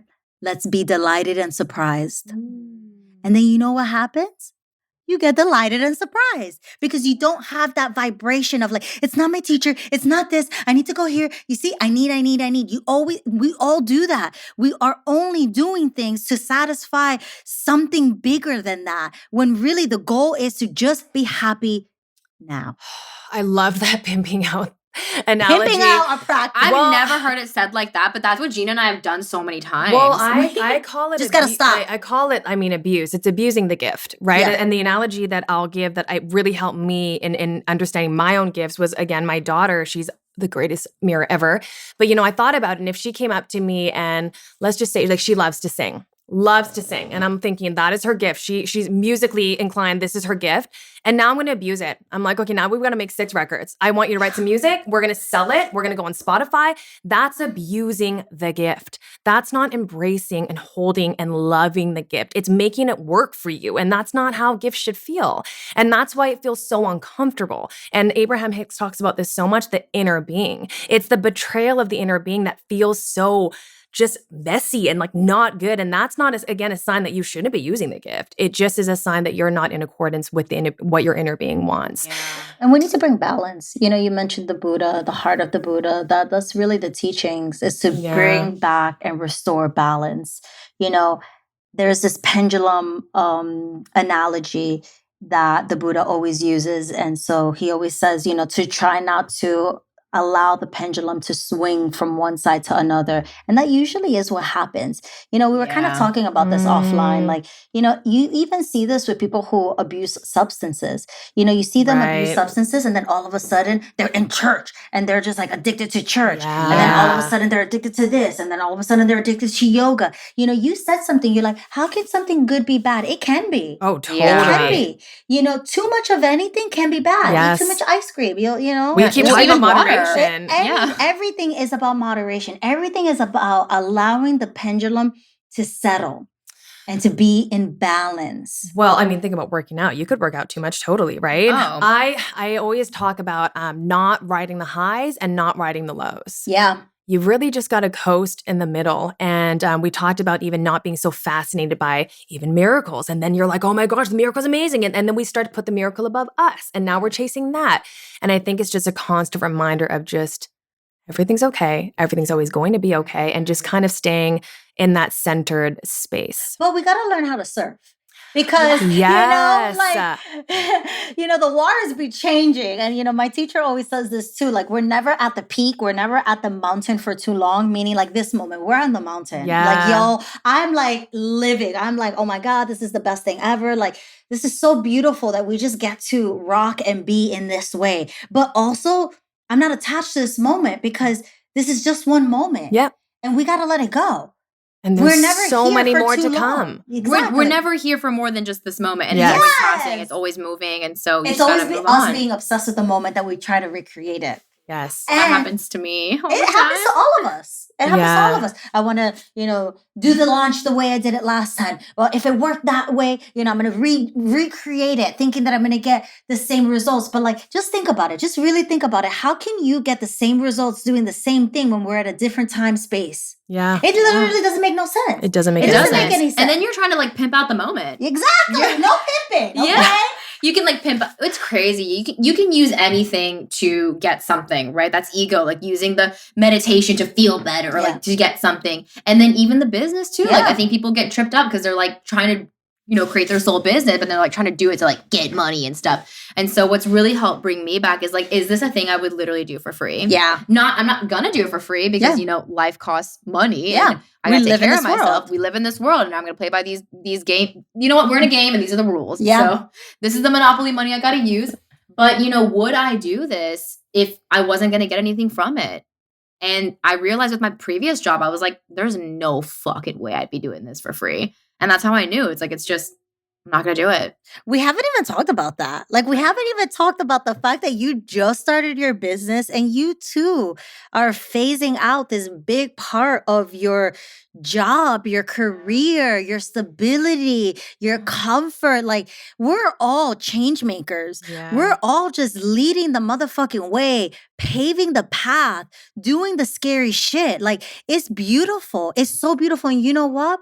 Universe rewards that energy. You are so safe. You are so seen. Keep going. I know it's going to get scary. I felt that. I felt that too. Like, oh my God, can I do this? I always talk about this, but like, when I first started my brand 3 years ago, I'm 38. So, I mean, you do the math. I was still like, oh my God, like I'm an old lady. Like, I was sitting with 24-year-olds that were millionaires. I was like, I'm late to the motherfucking party. Like I curse a lot, but I'm spiritual. And like, how do I do this thing? And I was just like, girl, just be your motherfucking self. Like the right people are just going to like you and they're just going to be attracted to you. And, there is this sense of like, we're late. We have to rush. There's always a sense of urgency. Yeah. And it's so beautiful to know that, in this new earth energy, nobody cares how old you are. Nobody even cares how much money you make. Nobody cares what you do. People care about if you're a good person. Are you a good person? What are you doing for yourself? How do you take care of yourself? What's the whole point of you having your business if you're going to run yourself down to the ground? It's not worth it. That's why sometimes the best thing you could do is just literally take a break. Yeah. We can't work in that energy anymore where it's causing us to be a slave to our own business. And listen, it happens to everybody. Yep. And when we catch ourselves there, the only thing that we can do is just take a step back. Because with taking a step back, we have more awareness. With more awareness, we make better decisions. When we make better decisions, we're better off. And that's it. And it's always the same game that we keep playing with the universe. It's like, okay, I'm going the wrong way or I'm going the right way. Which way do I go? There's fear, there's resistance. There's so many things to consider. But the only thing that I always come back to is closing my eyes, bringing the gaze inward and asking myself, does this feel good? Back to the feeling thing. Yep. Does this feel good? Do you still want to do this? Does this feel in alignment with your highest intention? And when it doesn't, full permission to just change it. And at this point, it sounds really crazy that I'm saying this. It could be about anything in my life. It could be about my partner. It could be about my business. It could be about my friends. It could be about anything. If it don't feel good anymore, you gotta go. Remember, that's my whole motto. If it don't feel good anymore, it just gotta go. I want it out. I already lived this life where I was a slave to that kind of energy. And in this life, even though it's still this same life, it does feel like I'm a completely different being and I operate with a different operating system and I'm not going back. And that's it. And that's the scary part. When you can be okay with even the worst option, you're onto something. Yes. Yeah. It's like you said, how the universe will reward you for trusting. And I left like a really successful multiple 6-figure real estate business like literally last month. Yeah. And I remember calling you and like texting you in May and just like crying because I was like, I'm so fucking scared. Like, oh my God, like that makes me feel so safe. I've been doing that for 3 years. And I just had to feel that fear and know that like, but if I don't do this, I'm going to actually feel worse. Yes. Because, if you don't respond to your heart, I was already kind of starting not to feel good. I was managing 2 businesses at one time. And then I got physically sick twice in 1 month. And that never happens. And I talked to Kati, the Ayurvedic practitioner that we practice with. And she was like, well, you didn't have to, your body knows. Like your body's now basically breaking down and telling you, like, you got to make a change. Universe is body slamming your body. That was the body slam. It was like, stop doing this. And it's crazy because so many of us, unfortunately, I think really wait for something tragic to happen. Yeah. Yeah. And it might not be directly to you. It could be, but it could be someone in your life or, just freaking tragic event that literally wakes you up. Yeah. And then you're like, what am I doing? Like, Yeah. why am I like forcing myself into these situations that don't feel good for me anymore? And then when that happens, you realize nothing is worth like my peace anymore. At all. Nothing. I will just want to add this part too, because it's important, because I think so often sometimes we can get into this place where we only want good things to happen. Speak on it. There are no such thing as bad things. And so the contrast is needed. Like, we got it. It's exactly what Abraham Hicks says, right? When you know what you don't want, you know what you do. And so it's important, it's important for us to have those moments where we realize, like, I don't want that anymore. I'm fucking scared. It's okay. We need that. Because if you don't know what it is that you don't want, how will you ever take a step towards the things that light you up? Imagine if everything was just perfect and you instantly were able to manifest everything that you've ever wanted. Life would be boring. It would just disappear and go back to wherever the hell we came from. The reason why we're here is because the self wants to experience the self. And so in order for the self to experience itself, it needs to have contrast. And that's the thing. That's why I love to work with fear. And honestly, the number one reason why I was attracted to Abraham Hicks was the amount of times that you hear them talk about resistance is so appealing to me, because resistance and the underworld can really be a beautiful teacher. I think we fantasize about perfection. We fantasize about this, salvation of never having to feel anything. But not only is it not possible, but it's just fucking whack. That is not what we're here to do. We're actually really here to experience the hard times, because it is through that the self realizes, oh, I don't like chocolate. Oh, I don't like somebody cheating on me. Yes. Oh, I don't like, that's it. It's experience. We are beings. Think about it like this. We're like explorers. We came here to just literally just like look around, explore, hang out, go to different places, talk to different people, eat different foods, be activated. That's what we came here to do. We came here, honestly, to fuck around. Yeah. We came here to play. We came here to have fun. And life is showing us the people who are having the most fun are also very wealthy. Isn't that so crazy? The people who are, this literally blew my mind. I remember having this thought when I was scaling my business to 7 figures. I remember it vividly. I was like, oh my God, I don't want to do this because I don't have the capacity for more students. I literally don't have more time. And even if I made time, I just don't fucking want to. Old earth energy, right? Like, I have to output more in order to be of service. And when I actually talked to people who were at that level making that money, they were doing a lot less. Yeah. And I was like, totally. That's the irony. Yeah, I was like, okay, we're getting in this vibe. Okay, I get it. When people are having fun and they're honoring their boundaries and they're doing what they want to do, they're showing up a lot less and people are paying a lot more because it's the energy. I mean, you even said it, Sam, when I raised my prices. You were like, damn, I want to work with you even more. Or maybe Kim said it. I'm not sure. But it was so crazy. Like, that is the energy that people want to be around because it shows them that infinite possibility. Yeah. That's literally what I pay for. Yeah. Like, I don't pay for business strategy. No. I pay for that feeling and that expansion of infinite possibility. And, going back to when we talked about making your products or offers cheaper so that you can afford it or more people can afford it, you're really doing those people a disservice. Yeah. Because when I learned the price of your mastermind, that activated something within me. For me to say yes to that was such an expansion. Yeah. That literally served my growth. If it was half the price, it wouldn't have been the same. I don't know. It wouldn't have been the same commitment. No. It wouldn't have been the same that was the biggest investment I'd ever made in myself. And it shows. It really does. I really do feel that numbers, mathematics is so big in creating the actual physical reality here. So there is, really something, I'm not an expert at this, but there's something to sacred geometry and numbers and mathematics. So that's that. And the number to your offers is very important. It is very important. And not only that, when somebody invests, if it's too low and they're not afraid to lose X, Y, and Z, are they going to show up the same? Like, would I have showed up the same if it wasn't a 25K offer? No, I wouldn't have. I would have been like, oh, whatever. Let's see if this works. If it doesn't, it's okay. I'm still safe. It doesn't hurt me. It's when you're tested. It's when you're at the edge, honestly, that you make the biggest breakthroughs. Think about it. Like, you also said that you lost, money through a couple of businesses. It's through that. It's through those experiences that expand you and make you feel like, holy shit, what do I do now? Right. It's either time to rise up Yeah. or sink. What you going to do? Yeah. Are you going to rise or are you going to sink? Right. You got to figure it out. But you can't be in the middle. We can't be double dutching, okay? Waiting to get in. Waiting to get in. Either, it's so funny. Yeah. Oh my God, I had a beautiful student in the retreat that we did, not this last one, but the one before in Arizona. And I remember she was on the diving board and she was just shaking like a leaf, being so petrified to jump off of this board.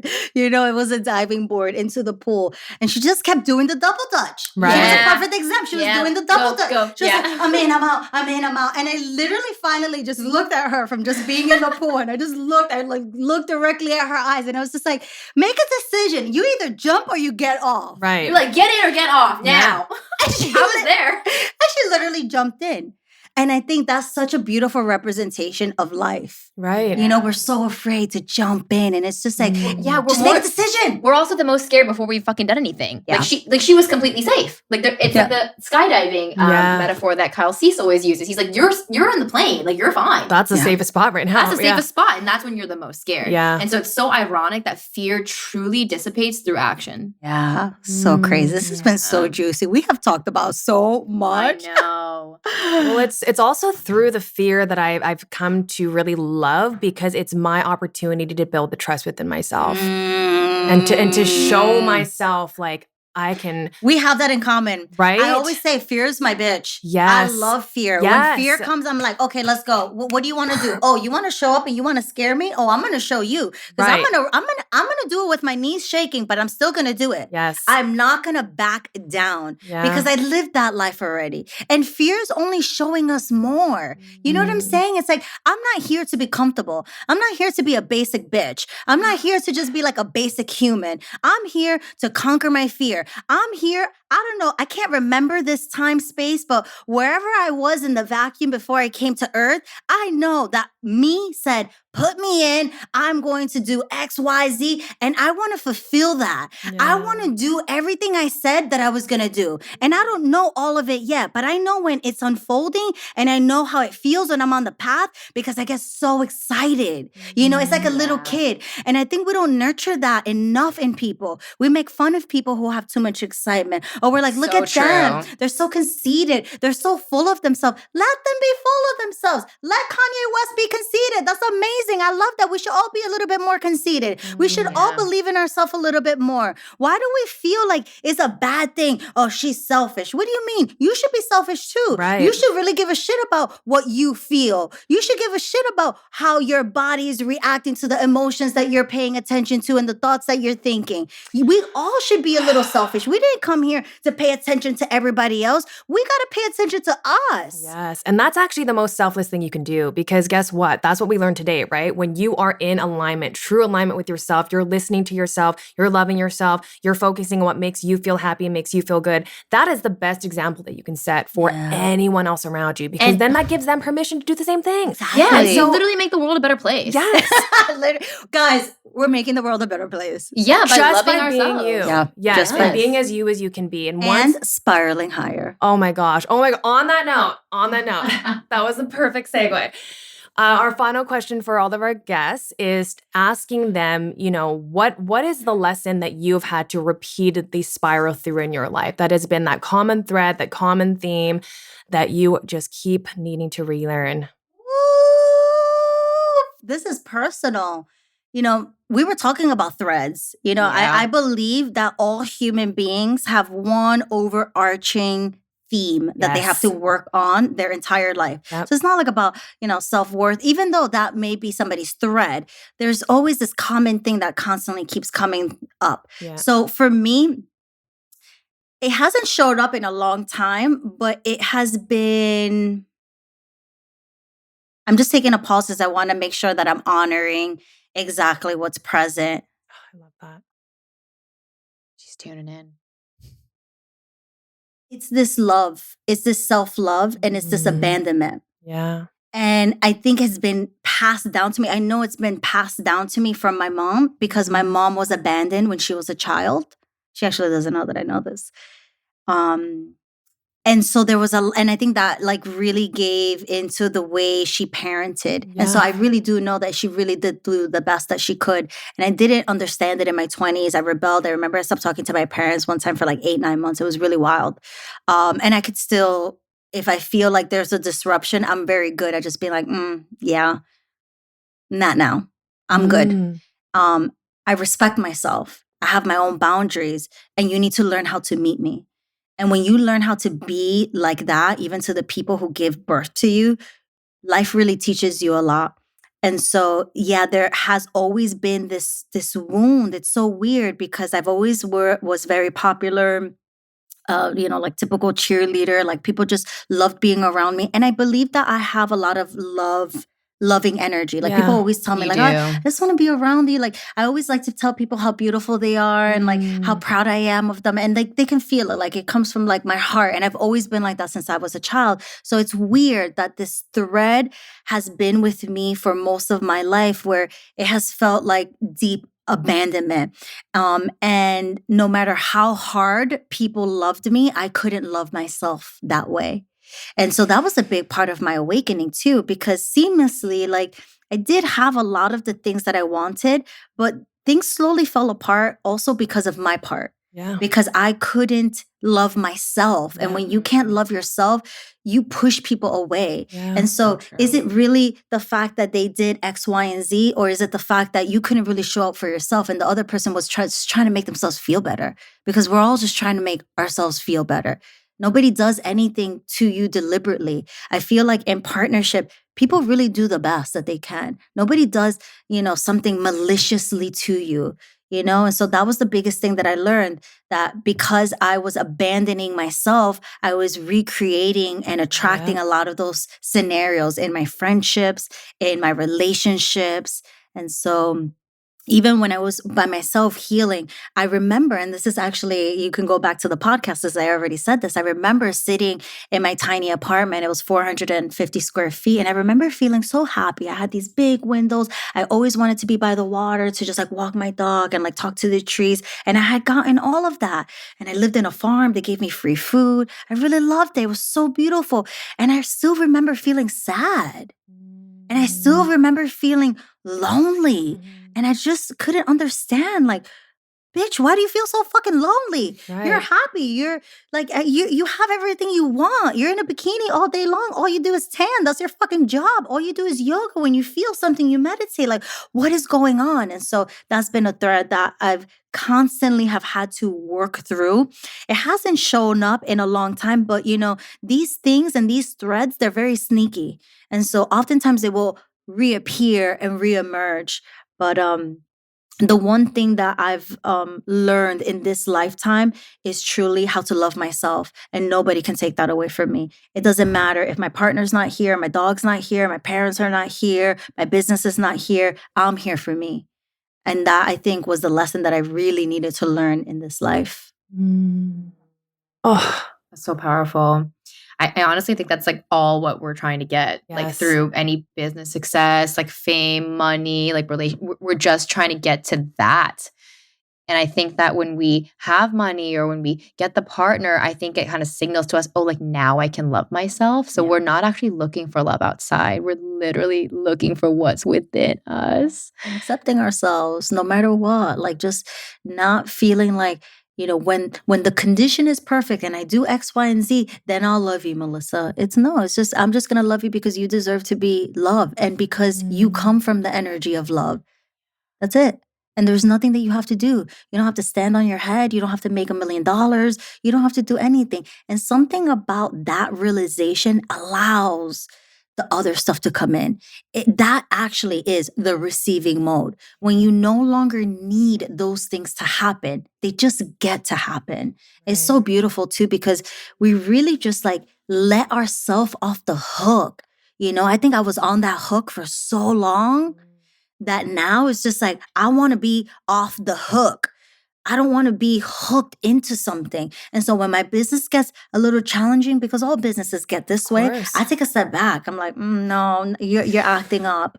And I'm going to show you that we don't do this. See, I think contrast really is like a roadmap to finding It really ourselves is. again Yeah. and loving ourselves again. It's just, oh, she's going the wrong way. Let's give her these, it's like a trail of crumbs, Yeah. right? Of refinding ourselves back again and piecing the pieces together again and falling back in love with ourselves again, because that's why you experience contrast, because you are not in love.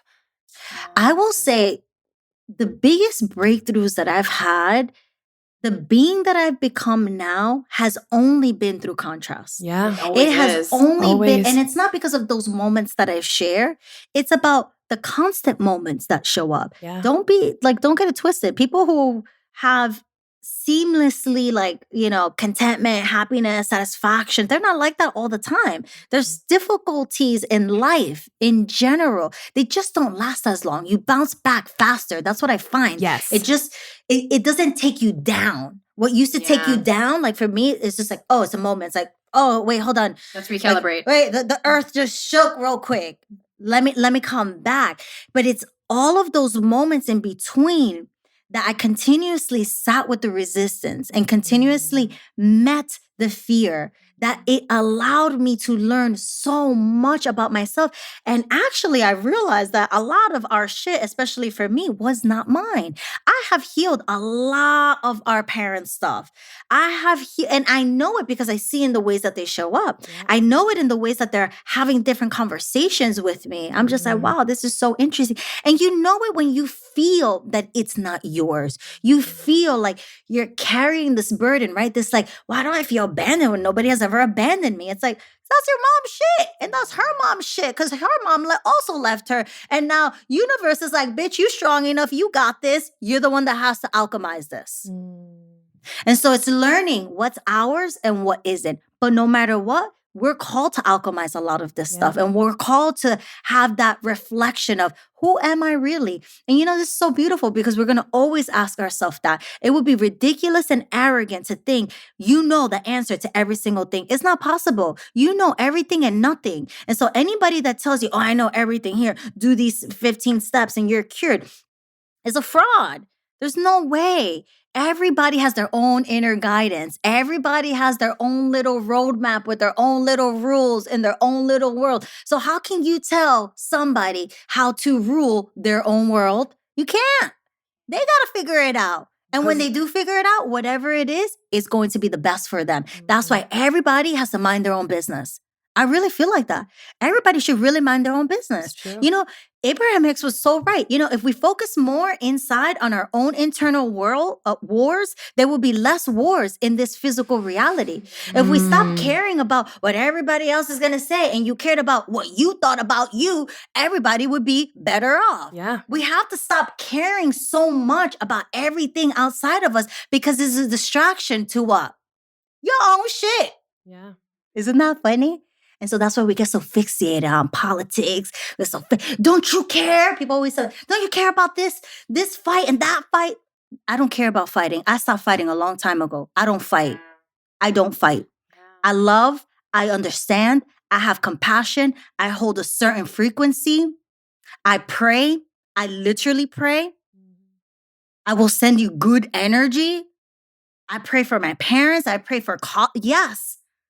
So that people can stop being so fixated on their own perspective. I'm not going to sit here and fight. I'm part of the LGBTQIA plus non-binary, all of the things and colors. But you don't hear me say, I'm this and I'm fighting for that. I don't fight. Because in fighting, you create more separation. Now you're leaving people out. And it's a good cause because we all should be our own beings. But don't you see when you fight and you put your fist up against one cause, you're exiling other people. And so to me, that's just you exiling your own inner children. Yeah. So I'm not doing that to myself. I love everybody. I really do. I love everybody. And if people do things that don't feel right to me, I always send them a blessing and that's it. I don't think anything of it. I don't think they're trying to harm me or kill me okay, that person feels this way. They have a strong opinion on X, Y, and Z. I'm still going to send you a blessing. Go with God and goodbye. That's it. And I feel like if we all did that a little bit, the world would be better. We would stop obsessing over, oh my God, what does this person say? What is that person going to say? We would just, all of that stuff will go away. Well, honestly, Melissa, this has been like almost 2 hours, and I have no idea how anyone who is still listening to this conversation doesn't want to work with you, because you've been just on fire at this entire conversation. I mean, guys, she's a Sagittarius, so there's just so there's just a lot of fire energy, and we've just been bouncing off each other all this time. But thank you so much for sharing your story and just your energy and your beliefs, and really asking people to rise to the occasion. I feel like that's the biggest message I got from this. And it was super reigniting for me. I'm obviously going to work with you again for another 6 months. And I was already in, but I feel even more like, yes, like we're rising. Let's go. Like no more excuses. And so, I think this is going to empower a lot of people to just step really into the version that they want to be, and stop bringing their past with them. That's not who you are. And just know that whatever it is that you want to do, you can't get it wrong. I think that's such an important message, because I think we're so obsessed with trying to get it right. It's important for me to share that you cannot get it wrong. When you pick yourself, I promise you, look at yourself. You can't get it wrong. You can't get it wrong, because even in getting it wrong, or seamlessly like getting it wrong, you get it right because you tried. You can't get it wrong when you try. Success is in trying, not the result. So this has been juicy. So good. Oh, it's so emotional. I know. It's been so beautiful. Like honestly, just like hanging out with you too, and just like mixing and gelling our energies, and just to be in this high vibe of just like empowering, powerful human beings. It just like, I'm just lit up like a Christmas tree. It's just so beautiful. I mean, it's crazy that life can be like this. Life can literally be like this. And guess what? This didn't cost anything. I know. This is free. We're just sitting around a table talking into some mics. And this has been so rich. Energy exchange. So rich. So rich. So stop trying to get rich outside of you. Get rich in your soul. Feed yourself. Everything will fall into place. I love it. Thank you, Mel. You're so welcome. Namaste, humans. Thank you so much for listening to this honest conversation. We hope it brought you peace, clarity, and a little bit further along your spiritual journey. If you loved this episode, it would mean the world to us if you left us a 5-star rating and review, so we can bring you more conscious conversations, spiritual topics, and guests. Here's to spiraling higher.